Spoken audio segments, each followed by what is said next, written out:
یہ ایک کرداروں کا نام ہے. ہم نے ان کرداروں کو سمجھنا ہے. ہم نے جیسے ابھی خر بن یزید جو ہیں جنہوں نے عین جو ہے وہ جنگ کی حالت میں اسلام قبول کیا اور یزید کے لشکر سے حضرت امام حسین کے لشکر میں آ گئے. دیکھیں کہ جب اللہ تعالیٰ کسی کے دل میں ہدایت ڈالتا ہے, جب اللہ تعالیٰ کسی کو بلند مرتبہ عطا کرنا چاہتا ہے, تو دیکھیں ادھر سے نکل کر جو حر ہیں وہ حضرت امام حسین کی جو لشکر میں شامل ہو جاتے ہیں. تو دیکھیں ادھر کی زندگی اور ادھر کی ایک پل میں ان کی جو ہے دنیا بدل جاتی ہے. اللہ تعالیٰ انسان پر کتنا مہربان ہوتا ہے. صرف عقل رکھنے کی ضرورت ہے, سمجھنے کی ضرورت ہے. یہ بات حر کو اس دن سمجھ میں آئی کیونکہ وہ سارا معاملہ دیکھ رہے تھے کہ یہ تو حق باطل, یہ تو حق پہ ہیں, ہم لوگ باطل ہیں. وہ اس وقت حق اور باطل کا جو فرق سمجھے ہیں, تو اس فرق کے سمجھنے کی بنا پر ان کے دماغ میں یہ بات آئی کہ یہ جو کچھ ہو رہا ہے یہ بالکل غلط ہو رہا ہے. تو آج کی جو نوجوان نسل ہے ان کو, جیسا کہ ابھی مولانا صاحب نے بڑی اچھی بات کہی کہ ماؤں کو اپنا کردار جو ہے وہ ادا کرنا چاہیے. میں ہمیشہ اپنے ہر پروگرام میں ایک بات کرتی ہوں کہ آج کے دور میں بھی بہت سے حسین پیدا ہو سکتے ہیں, لیکن گود جو ہے وہ سیدہ زہرا حضرت فاطمہ الزہرا جیسی ہو. اور نوالا اپنی اولاد کو سونے کا کھلائیں لیکن نظر شیر کی رکھیں. ہم لوگوں نے جو ہے موبائل اپنی اولاد کو دے دیے ہیں لیکن جو مرضی کرتی رہے, لیکن مائیں جو ہیں وہ ڈرتی ہیں آج کل کی اولاد سے. مائیں آج کل کی اولاد سے ڈرتی ہیں, جس کی وجہ سے اولاد جو ہے وہ ان کے کردار میں جو ہے وہ چیز نہیں آ سکی جو آنی چاہیے تھی. تو میں یہ سمجھتی ہوں کہ اپنے جو گھر کا ماحول ہے اس میں ماں کا ایک اپنا ایک کردار ہے, کیونکہ باپ جو ہے وہ تو سارا دن باہر رہتا ہے لیکن بچے جو ہیں وہ ماں کی تربیت میں سارا دن رہتے ہیں. بچے کی گود جو ہے وہ پہلی درسگاہ ہے, ماں کی گود جو ہے وہ بچے کی پہلی درسگاہ ہے. تو یہ جو چیزیں ہیں, یہ جو واقعہ کربلا کے جو کردار ہیں, ہم نے ان کو سمجھنا ہے. نہ صرف ہم نے خود سمجھنا ہے, ہم نے اپنے بچوں کو اس سے روشناس کرانا ہے. ہم نے اپنے بچوں کو بتانا ہے کہ ہم نے اپنے ہیروز, اپنے رول ماڈل جو ہیں وہ کس کو بنانا ہے. صحیح بات. تو آج کے دور میں آپ دیکھیں کہ ہم رول ماڈل جو ہیں وہ کس کو بنا رہے ہیں, ڈرامہ آرٹسٹ ہیں یا جو کوئی, لیکن اس چیز کو جو ہے وہ سمجھانے کی ضرورت ہے اپنے بچوں کو, تاکہ ہمارے بچے کل کو جو ہیں وہ دین جو ہے وہ دین کی پختگی ان کے اندر پیدا ہو سکے. جب دین کی پختگی ان کے اندر آئے گی تو پھر وہ ہر بات کو سمجھ سکیں گے کہ حق کیا ہے اور باطل کیا ہے. ساما صاحب, آخری 1-1.5 منٹ ہمارے پاس رہ گیا. چاہوں گا کہ آپ نے تھوڑی دیر پہلے ذکر کیا تھا کہ ہم محسوس نہیں کرتے. وہ آپ کی بات بالکل درست ہے, لیکن اس کی بجائے وہ تو ایک چلیں اگلا مرحلہ ہے, لیکن اس سے پہلے آپ کم از کم دکھاوے کے طور پر تو ادب اور احترام کر لیں. محرم کا ادب و احترام ہمارے بچپن میں جو ہوا کرتا تھا, آج وہ ادب و احترام ہمیں نظر نہیں آتا. انفیکٹ ہماری اپنی زندگی میں ہم سے کافی ایسی غلطیاں بالکل ایسے ہیں. یہ کچھ ذرا بتائیں کہ ایک ادب احترام اس مہینے کا ہونا کیا چاہیے ہماری عام زندگیوں میں, روزمرہ کی زندگی میں. دیکھیں, میں عمومی طور پہ بات کہتا ہوں اور عام جتنے بھی پلیٹ فارمز ہیں ان پہ جا کے یہی بات کرتا ہوں کہ دیکھیں, جب موقع آتا ہے تو اس میں اختلافی باتوں کو چھوڑ کے جو کامن گراؤنڈز ہے اس پہ بیٹھ کے آپ بات کریں. اگر آپ کو محرم کی تاریخی روایات پہ, محرم کے واقعے پہ کوئی اختلافات ہے تو سفر کو گزر جانے دیں, ربیع الاول کو گزر جانے دیں, پھر بات کریں. اگر آپ کو ربیع الاول کے ریچول سے اختلاف ہے تو گزر جانے دیں, بیٹھ جائیں گے, زندگی پڑی ہے ابھی. لیکن جب موقع ہو رہا ہو, یہ بالکل یہ وہ والی بات ہے, شاید اس موقع پہ نہ ہو کہ گھر میں کوئی خوشی کا موقع اور ایک بندہ منہ پھلا کے بیٹھ جائے. ٹھیک ہے, تو یہ آسان سر میں سمجھانے کی امت نہیں لگتی نا. ہاں, تو آپ اس ٹائم کامن گراؤنڈز پہ آئیں, ٹھیک ہے, ایک دوسرے کے لیے. اور ہم نے بھی بچپن میں دیکھا آپ کے ارد گرد اگر اس وقت جو ہے کوئی شیعہ حضرات اپنے گھر کے معاملات کریں, وہ اپنے پڑوسیوں کا خیال کرتے ہوئے وہ بھی معاملے کو جاری رکھیں. صحیح بات ہے. اور جو پڑوسی ہیں وہ بھی ان کے ساتھ, جیسے کہتے ہیں شفقت و مرحمت کا, بے شک شامل نہیں بھی ہوتے, کم از کم ان کے لیے جسے کہتے ہیں مشکلات پیدا نہ کریں.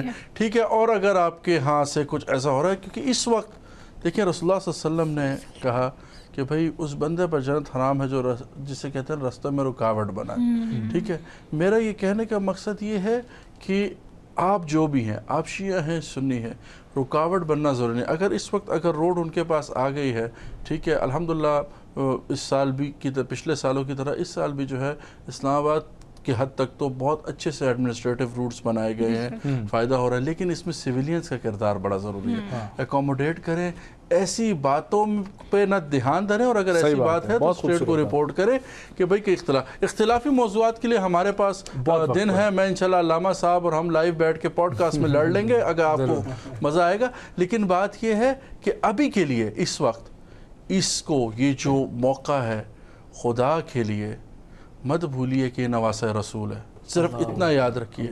اور وہ جس کے زید بن ارقم نے کہا اے یزید جس چہرے کی طرف چڑی بڑھ رہا ہے تو جانتا ہے اس کو رسول اللہ صلی اللہ علیہ وسلم نے کہاں کہاں چوما ہے؟ ٹھیک ہے، رسول اللہ صلی اللہ علیہ وسلم میں کوئی لمحہ ایسا نہیں ہے جس کو نہ چوما ہو. یہ علی کا بیٹا ہے. ٹھیک ہے، یہ کون ہے؟ سیدہ شباب اہل الجنہ. جنت کو اللہ نے اس کے پھینک دیا. اللہ اکبر. یہ کوئی چھوٹی بات نہیں ہے. تو اس کے لیے جو ہے وہ معاملات کو بہت بہت شکریہ آپ تمام ہی احباب کا. بہت شکریہ جناب سید اسامہ جاوید چترالی صاحب، بہت شکریہ جناب آغا مومن علی محمدی صاحب آپ کا، اور بہت شکریہ جناب روبینہ ایوب صاحبہ آپ کا. خواتین و حضرات، آخر میں دعا ہے کہ اللہ پاک ہمیں اہل بیت کے نقش قدم پر چلنے کی توفیق دے، اور اس محرم الحرام کی خصوصی نشست سے مجھے اور نازش خٹک کو دیجیے اجازت. ملاقات ہوگی انشاءاللہ آپ لوگوں سے کل 10 محرم الحرام کی خصوصی پروگرام کے ساتھ. اور جاتے جاتے ایک ہی شعر میں بات ختم کرنا چاہوں گا جو کہ خواجہ معین الدین چشتی اجمیری رحمۃ اللہ نے لکھا. شاست حسین بادشاہ است حسین، دین است حسین دین پناہ است حسین، حقاق بنائے لا الہ است حسین، سر داد نہ داد دست در دست یزید، حقاق بنائے لا الہ است حسین. اسی کے ساتھ خواتین و حضرات ہم لیں گے آپ لوگوں سے اجازت. اپنا بہت سارا خیال رکھیں. خدا حافظ. اللہ نگہبان.